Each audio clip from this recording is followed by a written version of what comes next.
Bismillahirrahmanirrahim. Assalamu alaikum, 7th class. I'm your general science teacher, and this is your textbook by National Book Foundation. बेटा आप लोगों को जैसे पता है कि आप लोगों का रिड्यूस सिलेबस जो है वो गवर्नमेंट ने अनाउंस कर दिया है. According to your new syllabus मैं आपका चैप्टर नंबर 4 आज स्टार्ट करूँगी. Chapter number 4 is about atom structure of an atom.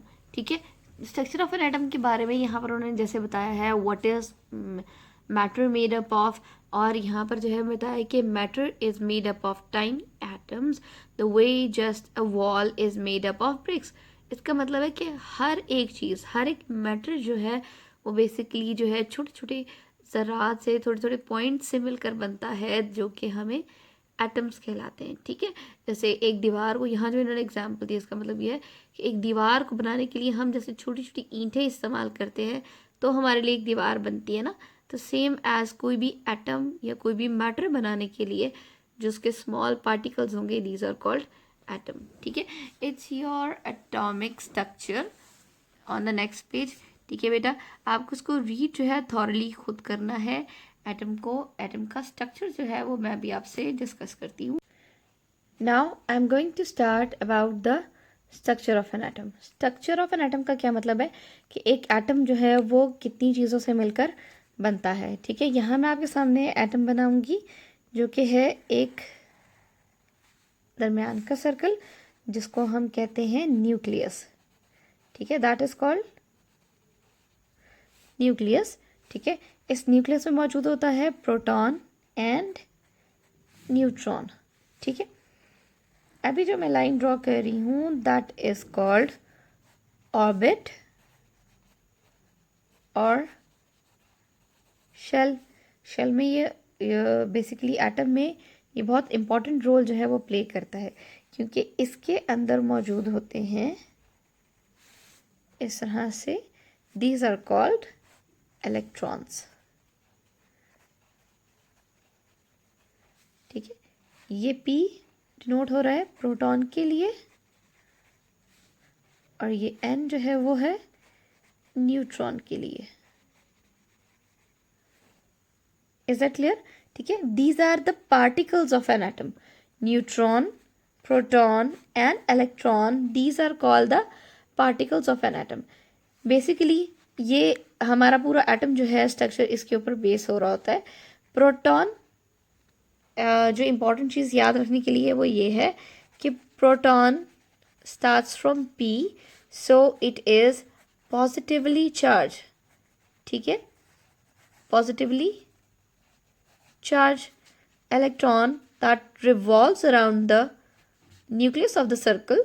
ठीक है, न्यूक्लियस के बाहर जो है ऑर्बिट्स में या शेल में जो रिवॉल्व करते हैं इलेक्ट्रॉन्स, वो इलेक्ट्रॉन्स जो हैं वो चार्ज होते हैं नेगेटिव चार्ज. ठीक है, it contains negative charge. And nucleus contain again that is N, जो कि हमने यहाँ पे लिखा था, it is neutron.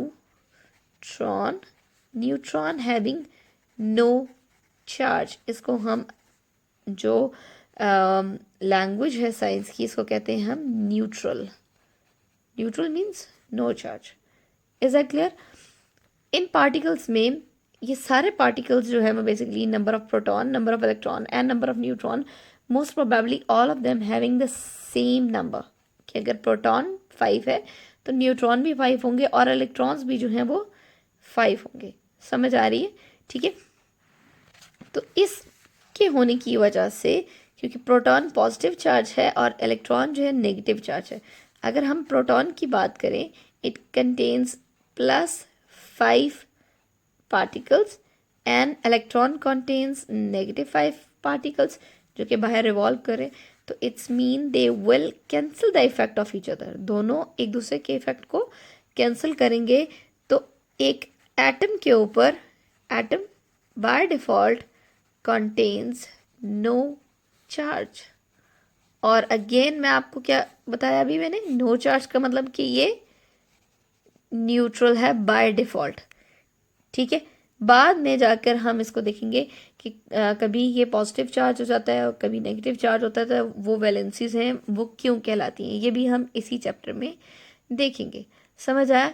I hope ये आपको अभी तक सारे पार्टिकल्स के बारे में समझ आ गया होगा कि number of protons, number of electrons and number of neutrons. Protons and neutrons present in the nucleus of an atom और electrons revolving around the orbit of an atom. ठीक है, एक एटम जो है वो बिल्कुल इसका साइज जो है वो 10⁻⁻10 होता है।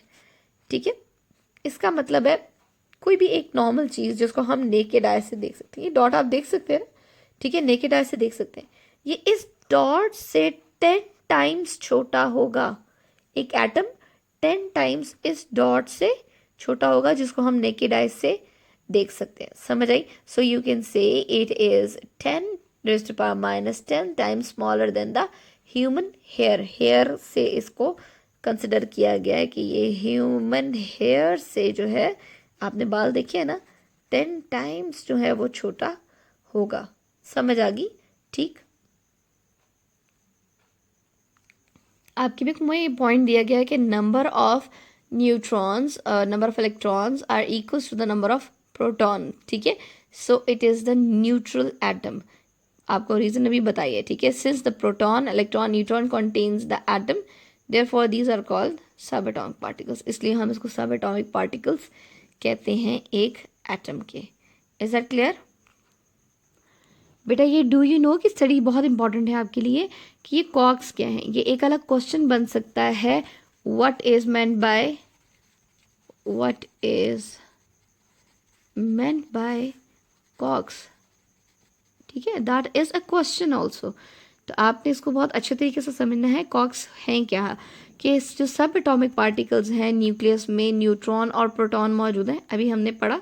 ठीक है, एक न्यूक्लियस के अंदर जो नंबर ऑफ प्रोटॉन और न्यूट्रॉन्स आते हैं जो कि सब एटॉमिक पार्टिकल्स होते हैं, इनको हम कॉक्स कहते हैं। कि ये दरमियान वाला हिस्सा न्यूक्लियस का उन्होंने वो दिखाया है, इसमें नंबर ऑफ प्रोटॉन्स बन रहे हैं और वो प्रोटॉन्स और सेम एज न्यूट्रॉन्स उन जिस चीज़ से मिलकर बनेंगे उसको हम क्वार्क्स कहेंगे। ठीक है, अब ब्लरी क्लाउड क्या है? Blurry cloud again it's a question, what is meant bye blurry cloud. Blurry cloud जो है वो जब इलेक्ट्रॉन सर्कल की बाहर, आपने यहाँ पर अभी मैंने आपको दिखाया था कि आपके स्ट्रक्चर ऑफ एटम में इलेक्ट्रॉन्स जो हैं वो बाहर रिवॉल्व कर रहे हैं, तो यहाँ पर वही कॉन्सेप्ट है कि आपके पास ये इलेक्ट्रॉन्स इतनी तेज़ी से बेसिकली सर्कल पे चक्कर लगाते हैं कि ये एक ब्लर इमेज जो है वो क्रिएट कर रहे होते हैं। क्लाउड्स बनते हैं ना जिसको, तो धुएं की तरह बन जाते हैं, इतनी तेज़ी से वो ये मूव कर रहे होते हैं in an orbit. So that's why it is called blurry cloud. समझ आ गया? ठीक है, अब ये बाकी नंबर ऑफ न्यूट्रॉन्स और प्रोटॉन्स के बारे में बताया गया है कि नंबर ऑफ प्रोटॉन्स जो हैं वो केमिकल एलिमेंट्स हैं जो कि अंदर मौजूद हैं, क्योंकि वो चेंज नहीं होते। बाहर जो नंबर ऑफ इलेक्ट्रॉन्स हैं वो कभी गेन हो रहे होते हैं, कभी लूज़ हो रहे होते हैं। अगर हमें पता करना हो कि एक एटम में उसका एटॉमिक नंबर कितना है, कितने मौजूद है इलेक्ट्रॉन्स, तो हमें नंबर ऑफ प्रोटॉन्स से उसकी तादाद पता चल जाती है, क्योंकि ये दोनों जो हैं वो सेम होते हैं। ठीक है, तो इसीलिए हम नंबर ऑफ इलेक्ट्रॉन्स को इतना मैटर नहीं करता जितना हम नंबर ऑफ प्रोटॉन को लेकर चलते हैं। Is that clear? जी बेटा, अभी हमने जो है वो कॉन्सेप्ट जो है देखा है नंबर ऑफ न्यूट्रॉन्स और प्रोटॉन्स का। जैसे एक एटम में, न्यूक्लियस में नंबर ऑफ न्यूट्रॉन और प्रोटॉन्स जो हैं वो मौजूद होते हैं। चार्ज भी देख लिए कि प्रोटॉन के ऊपर प्लस चार्ज होता है और न्यूट्रॉन के ऊपर नो चार्ज है, दैट इज़ न्यूट्रल। हम नंबर ऑफ इलेक्ट्रॉन्स को क्यों नहीं कंसिडर करें? ठीक है, हम क्यों नहीं कंसिडर करें? क्योंकि नंबर ऑफ इलेक्ट्रॉन्स जो हैं वो अकॉर्डिंग टू द रिक्वायरमेंट, आगे हम जाके अभी देखेंगे कि according to the requirement bondings के हिसाब से वो चेंज होते रहते हैं। दैट्स वाई हम नंबर ऑफ इलेक्ट्रॉन्स को यूज़ नहीं करेंगे। ठीक है, अच्छा, अब हमारे पास एक कॉन्सेप्ट है एटॉमिक नंबर और एटॉमिक मास का, दैट इज़ वेरी इंपॉर्टेंट।